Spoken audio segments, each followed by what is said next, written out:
Strategic Air Command headquarters in Omaha, Nebraska, and several other missile fields in the Great Plains.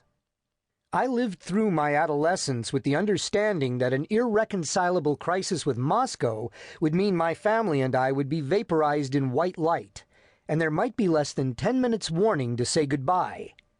The brief window of foreknowledge seemed more terrible than the vaporizing. Like most every other American of that day, I subsumed this possibility and went about my business. There could be no other choice. To dwell on the idea for very long was like looking at the sun. And now, here I was in a spot that had given up the mineral that had haunted the world for more than half a century.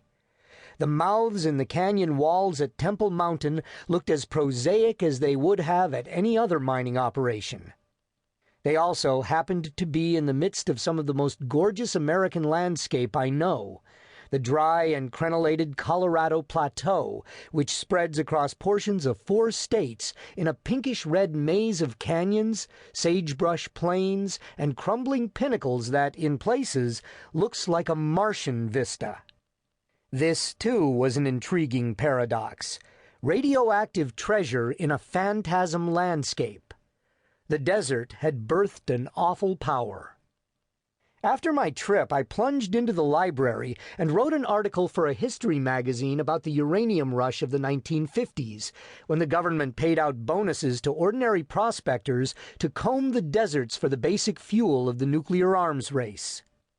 But my fascination with uranium did not end, even years after that night I slept under the cliff ruins.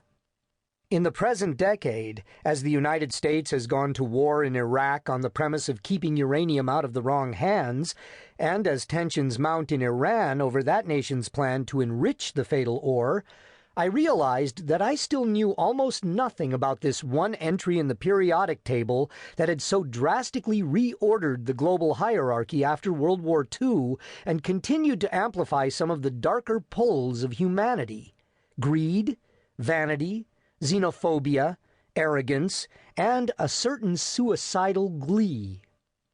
I had to relearn some basic matters of science long forgotten since college. I knew that the nuclear trick comes from the splitting of an atom and the consequent release of energy. But why not copper, or oxygen, or coffee grounds, or orange peels, or anything else? Why does this feat require a rare version of uranium known as U-235 that must be distilled or enriched from raw uranium? I started reading again about the infinitesimally small particles called neutrons and protons packed at the center or nucleus of atoms, and the negatively charged particles called electrons that whiz around the nucleus like bees around a hive. Puncture that nucleus, and the electrical energy that bound it together would flash outward in a killing wave. U-235 is uniquely vulnerable to this kind of injury, and I understood this in concept, but could not really visualize it until I came across a line written by the physicist Otto Frisch. He described this particular nucleus as a wobbling, unstable drop ready to divide itself at the slightest provocation.